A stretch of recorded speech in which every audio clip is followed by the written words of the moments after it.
अब बच्चों, जो भी टॉपिक्स हमने पढ़ाया रिकैप किया है, अब उनके बेसिस पे जितने भी ग्राफ्स है वो हमने स्टडी करना है। And these graphical studies are very very important from board examination point of view, right. तो सबसे पहले ग्राफ हम करते हैं between the electric field and distance due to a point charge. अब बच्चों, ग्राफ बनाने से पहले यानी कि दो फिजिकल क्वांटिटी के बीच में वेरिएशन अगर हमने स्टडी करना है तो उसके लिए सबसे पहले हमें फॉर्मूला, उनके बीच में जो मैथमेटिकल रिलेशनशिप है वो जानना बहुत ज़रूरी है। तो हमें पता है पॉइंट चार्ज के कारण जो इलेक्ट्रिक फील्ड है that is given by K Q by are square, right. This we are already aware of. तो k इज कांस्टेंट 1/4 एप्सिलॉन, ये हमें पता ही है। It is constant 9 × 10⁹, right. Q charge for a given charge, Q would be constant.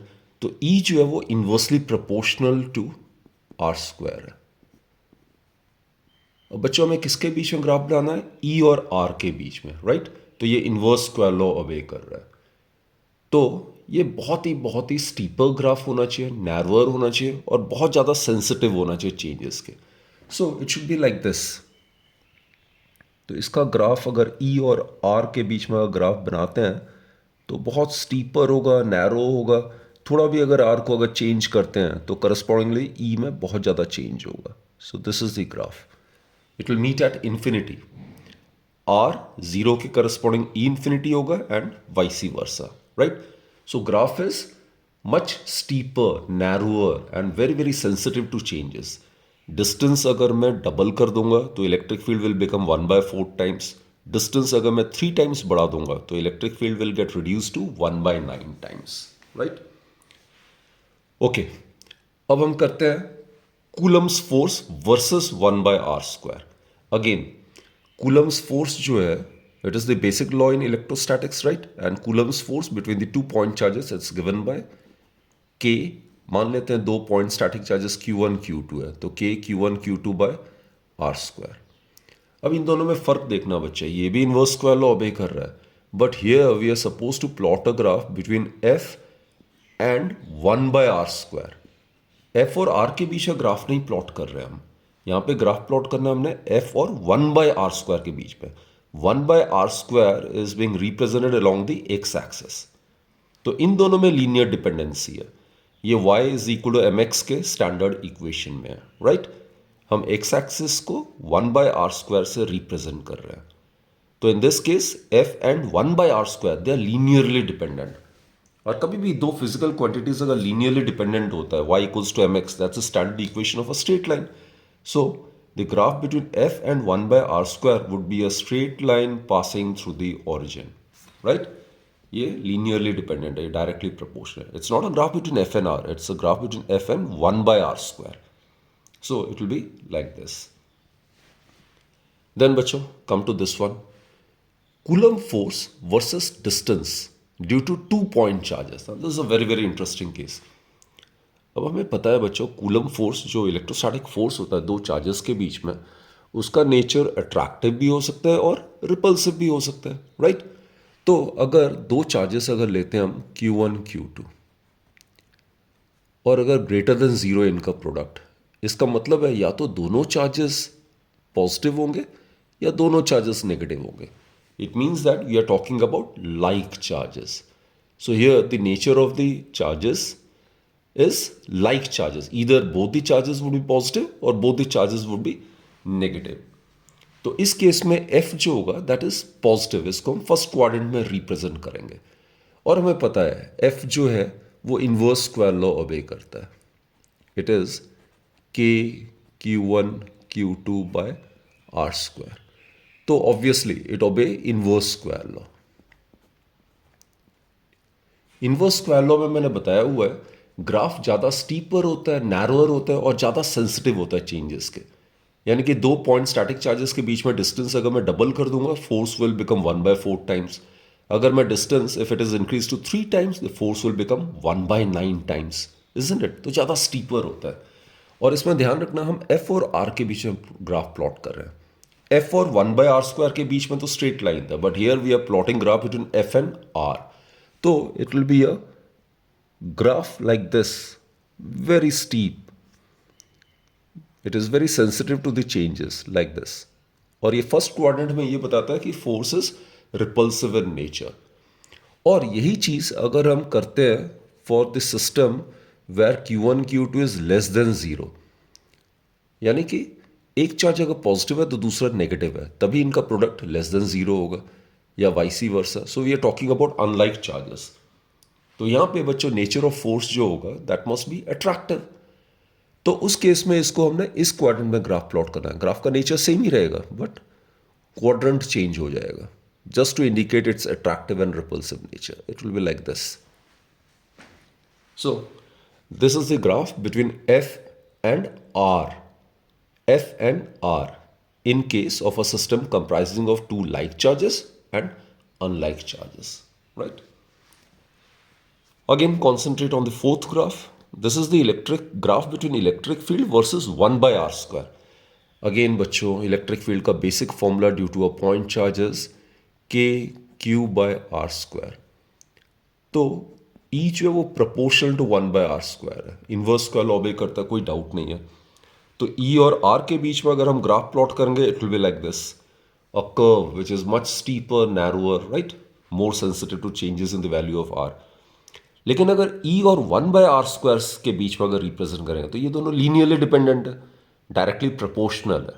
तो x axis को हम represent करें 1 बाय आर स्क्वायर से, so both are linearly dependent. तो ये y equals to M X को ओबे कर रहा है। एक्स एक्सिस को रिप्रेजेंट कर रहे हैं 1 बाय आर स्क्वायर से, y एक्सिस को रिप्रेजेंट कर रहे हैं हम इलेक्ट्रिक फील्ड से।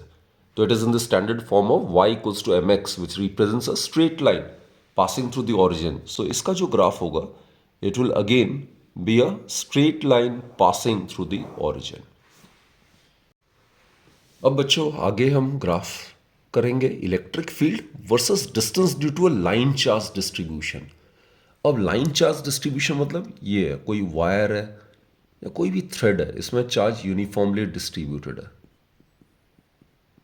राइट। इस केस में at an observation point P which is at a distance R, जो इलेक्ट्रिक फील्ड होता है it is given by lambda over 2 pi eps naught R। This is the formula basically.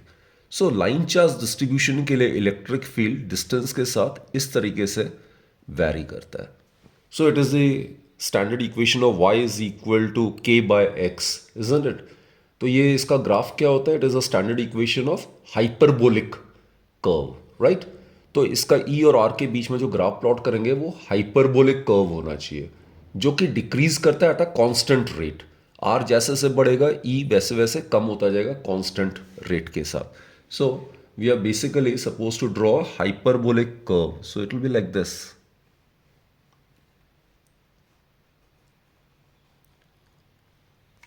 So E is inversely proportional to R. This is the graph which represents the variation of electric field with distance R in case of line charge distribution.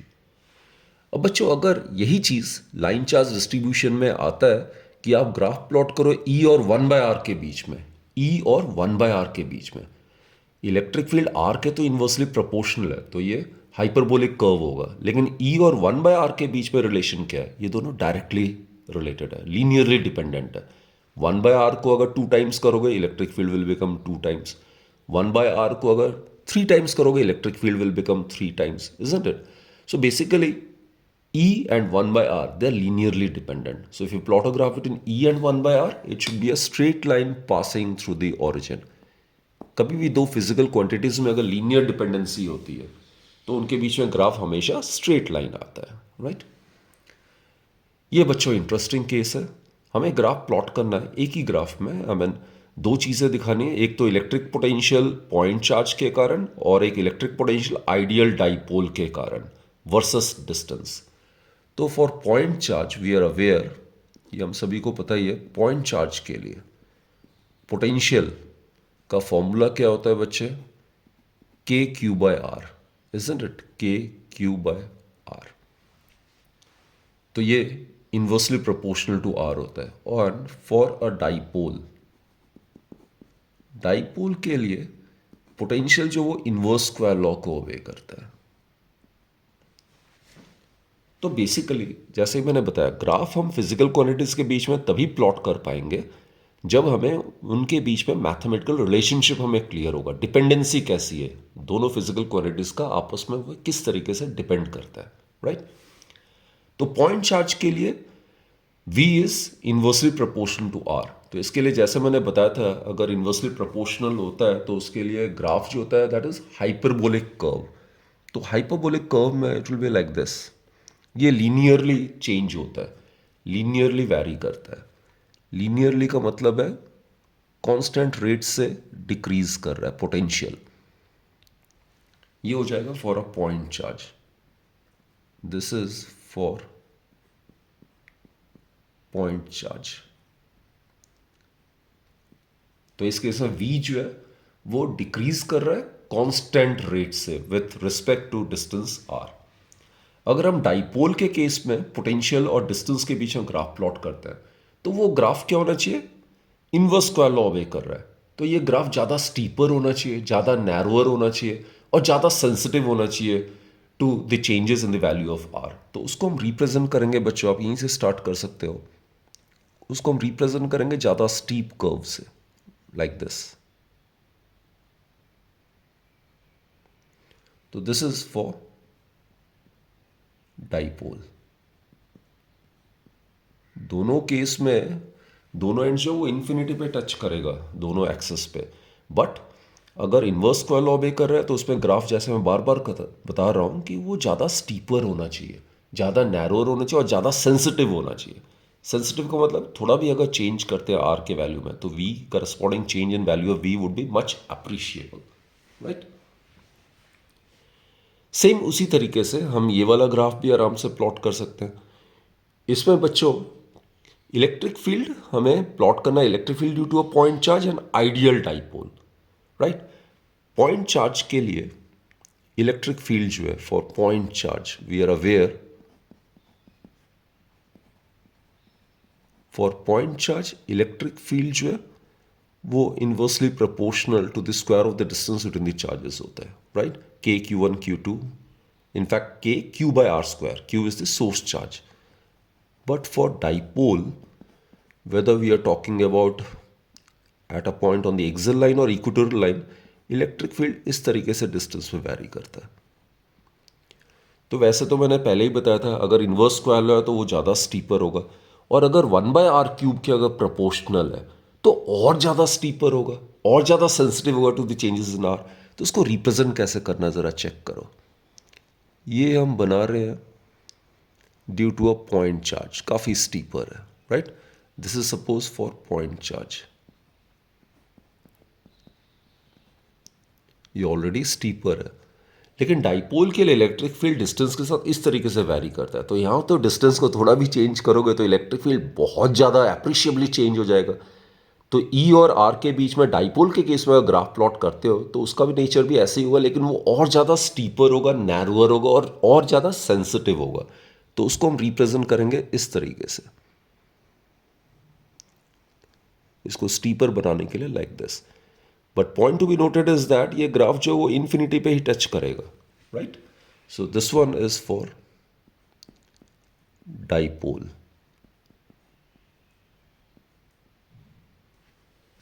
Right students. This is a very very important case बच्चों। यहां पे हमने graph plot करना है electric field versus distance due to a uniformly charge spherical shell. Shell का मतलब क्या होता है, एक हॉलो स्फीयर। ये सपोज एक हॉलो स्फीयर है और इसमें चार्ज जो है वो यूनिफॉर्मली डिस्ट्रीब्यूटेड है। So this will act as a uniformly charged spherical shell. तो ये हमने किया हुआ है, गॉस थ्योरम का बहुत ही इंपॉर्टेंट सा एप्लीकेशन है। तो सपोज इसका रेडियस हम कैपिटल R मान रहे हैं, राइट। अंदर यूनिफॉर्मली चार्ज स्फेरिकल शेल के अंदर इलेक्ट्रिक फील्ड 0 होता है। सरफेस पे इलेक्ट्रिक फील्ड जो होगा यूनिफॉर्मली चार्ज स्फेरिकल शेल की वजह से मैक्सिमम होता है। और अगर ऑब्जर्वेशन पॉइंट अगर आउटसाइड अगर रिसाइड कर रहा है तो उस केस में इलेक्ट्रिक फील्ड जो है it will obey inverse square law. इस केस में it can be assumed that the entire charge is considered at the center, so it will behave as a point charge if the observation point lies outside the spherical shell. तो ये variation हमने graphically discuss करना है। तो centre से लेके surface तक interior में स्फेरिकल शेल के अंदर इलेक्ट्रिक फील्ड इज जीरो। तो अगर ये R is equal to capital R मान लेते हैं, यानी कि radius of the spherical shell, तो यहां से लेके यहां तक इलेक्ट्रिक फील्ड जीरो होगा। उसके बाद बच्चों सरफेस पे मैक्सिमम होता है, उसको हम रिप्रेजेंट कर सकते हैं लाइक दिस। ये सरफेस है, सरफेस यानी कि जब small R is equal to capital R हो जाएगा तो उस केस में electric field due to uniformly charge spherical shell is maximum. So this is the maximum value. और ये फॉर्मूला हमने डिराइव किया था, it is sigma by epsilon naught, right. Sigma is the surface charge density which is charge divided by surface area which will be 4 pi capital R square, right? तो यहाँ पे at R equals to capital R at any point on the surface of the uniformly charged spherical shell the electric field is maximum। और उसके आगे अगर observation point उसके बाहर अगर ले जाता है आउटसाइड द स्फेरिकल शेल, तो उसके इसमें इन्वर्स स्क्वायर लॉ ऑबे करता है। और इन्वर्स स्क्वायर लॉ के लिए हमें ग्राफ का नेचर हमें पता ही है, it will be like this. बहुत स्टीपर होता है लेकिन ये इन्फिनिटी पे ही टच करेगा, सो it will be like this, right? So this is the graph between the electric field and the distance in the case of uniformly charged spherical shell। हमने point O, this is point O, center of the spherical shell, यहाँ से लेके यहाँ तक zero है electric field, और उसके बाद इनवर्स स्क्वायर लॉ ऑबे करेगा, सरफेस पे मैक्सिमम है। अब इसी यूनिफॉर्मली स्फेरिकल चार्ज शेल के लिए हमें प्लॉट करना है graph between electric potential and the distance for uniformly charge spherical shell. अब बच्चे इलेक्ट्रिक फील्ड का वेरिएशन अगर डिस्टेंस के साथ पता है तो पोटेंशियल का variation with respect to distance निकालने में कोई ज़्यादा दिक्कत नहीं होनी चाहिए। इलेक्ट्रिक फील्ड और पोटेंशियल रिलेट कैसे करता है आपस में? Electric field at a point is numerically equal to the negative of the potential gradient. So in magnitude E is equal to dV by dr। तो आप देख रहे हो जहां इलेक्ट्रिक फील्ड जीरो है, जहां इलेक्ट्रिक फील्ड जीरो होगा तो क्या वहां पे पोटेंशियल कांस्टेंट हो जाएगा? Isn't it? In the region where electric field is zero the potential will become constant, क्योंकि डिफरेंशिएशन ऑफ कांस्टेंट ही जीरो होता है, राइट? तो यहां से लेके यहां तक जहां पे इलेक्ट्रिक फील्ड जीरो है यूनिफॉर्मली चार्ज स्फेरिकल शेल के अंदर, तो उस रीजन में पोटेंशियल वुड बी कांस्टेंट। अब पोटेंशियल अगर कांस्टेंट है यानी कि डिस्टेंस स्मॉल आर पे डिपेंड नहीं कर रहा है, तो it should be a straight line parallel to the axis which is representing small R, right? और उसके बाद पोटेंशियल क्या होगा? बाहर जो है electric field inverse square law obey कर रहा है, तो पोटेंशियल कैसे ऑबे करेगा? इनवर्सली प्रोपोर्शनल टू डिस्टेंस हो जाएगा। तो आउटसाइड बच्चे it will B hyperbolic curve outside the spherical shell. This is the radius, this is the surface of the spherical shell, और इसके आगे इस तरीके से hyperbolic curve, ये उतना ज़्यादा स्टीपर नहीं होगा, it will be like this। तो इसके आगे v जो है वो इन्वर्सली प्रोपोर्शनल टू r है, यहाँ पे e जो है वो inversely proportional to the square of the distance है। तो ये मैंने बार बार कहा है, जब स्क्वायर पे inversely proportional square of the distance हो तो ज़्यादा स्टीपर आपने ग्राफ बनाना है, और ये वाला ग्राफ जो है वो मच लेस स्टीपर है, तो इसको हम हाइपरबोलिक कर्व कहते हैं, राइट? अब आ जाते हैं अगले ग्राफ में। इसमें हमने ग्राफ प्लॉट करना है variation of electric field and potential versus distance due to a point charge. ये भी बड़ा इंटरेस्टिंग है, एक ही ग्राफ पे हम दोनों चीज करेंगे। फॉर अ पॉइंट चार्ज, अभी अभी हमने डिस्कस किया, पॉइंट चार्ज के केस में इलेक्ट्रिक फील्ड जो है वो ऐसे डिपेंड करता है डिस्टेंस पे, इनवर्स स्क्वायर लॉ, जबकि पोटेंशियल जो है वो ऐसे डिपेंड करता है। आप ये दोनों रिलेशन इससे निकाल सकते हो, E equals to dV by dr से, राइट? तो बच्चों जब V और R के बीच में ग्राफ प्लॉट करेंगे तो वो हाइपरबोलिक कर्व होगा, तो वो मैं पहले ग्राफ प्लॉट कर देता हूं। So it will be like this.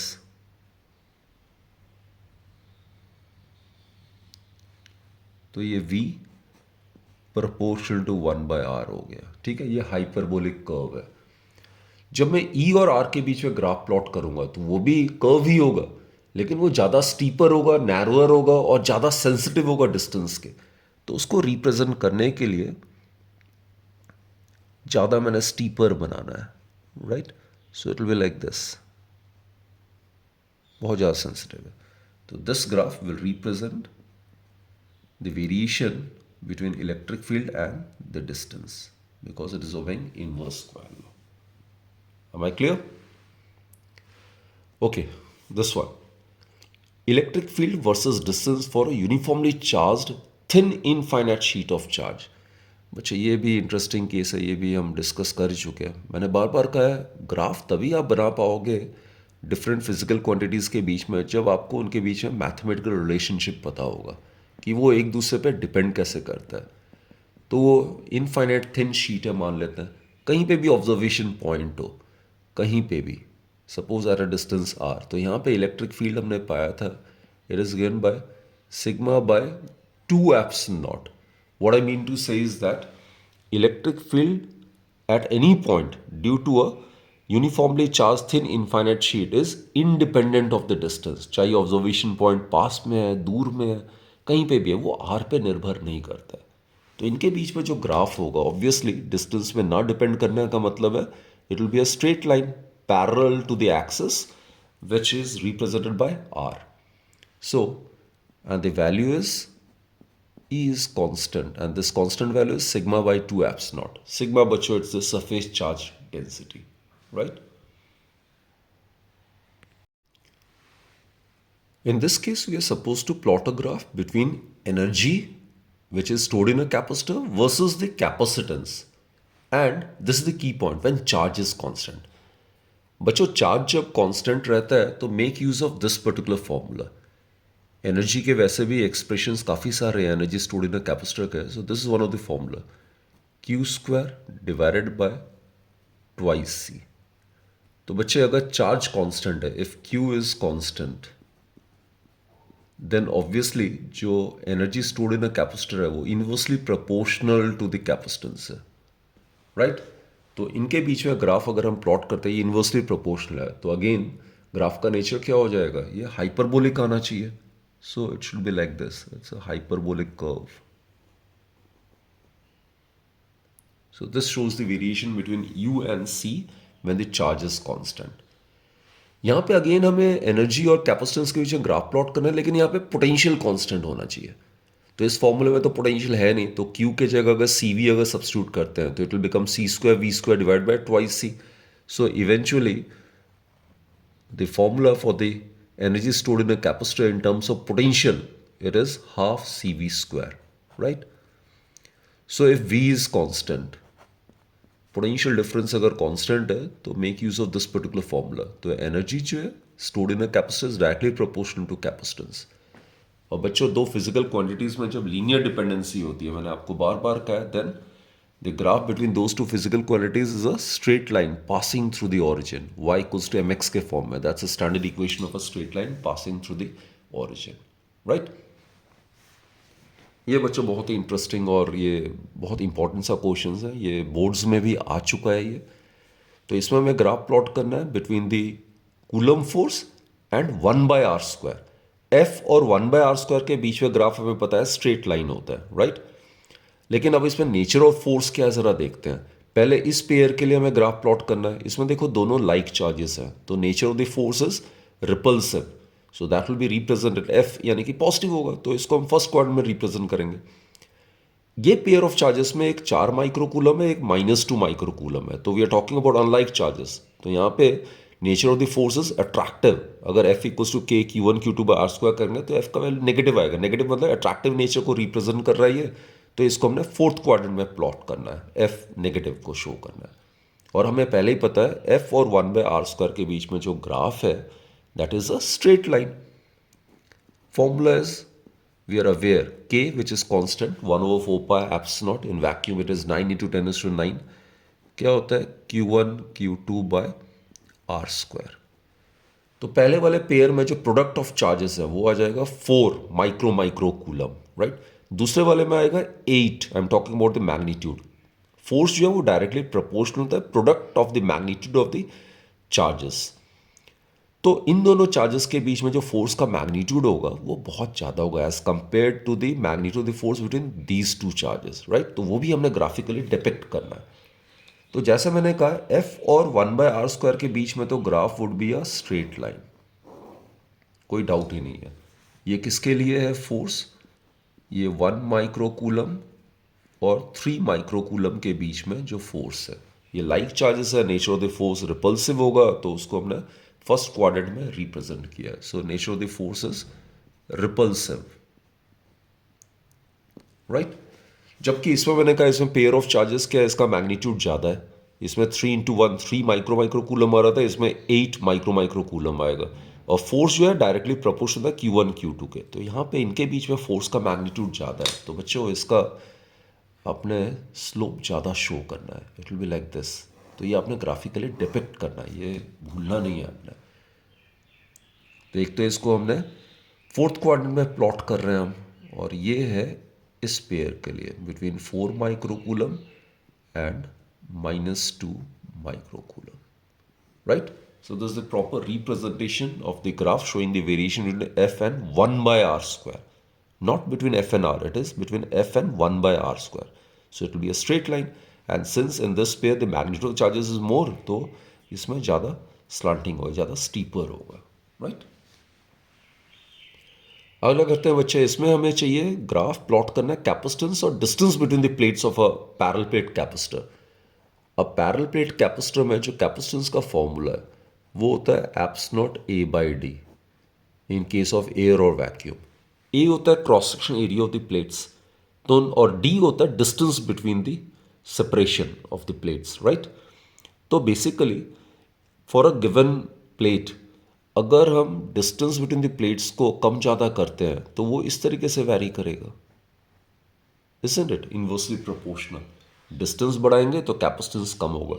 तो यहाँ पे क्या होगा, कैपेसिटेंस जो होगा वो डिक्रीज करेगा at a constant rate with the value of small D which represents the distance between the plates of the capacitor. तो obviously nature of the graph क्या होना चाहिए इनवर्सली प्रोपोर्शनल के लिए, hyperbolic curve. So it should be like this. So this will represent the variation of capacitance with the distance between the plates of the capacitor.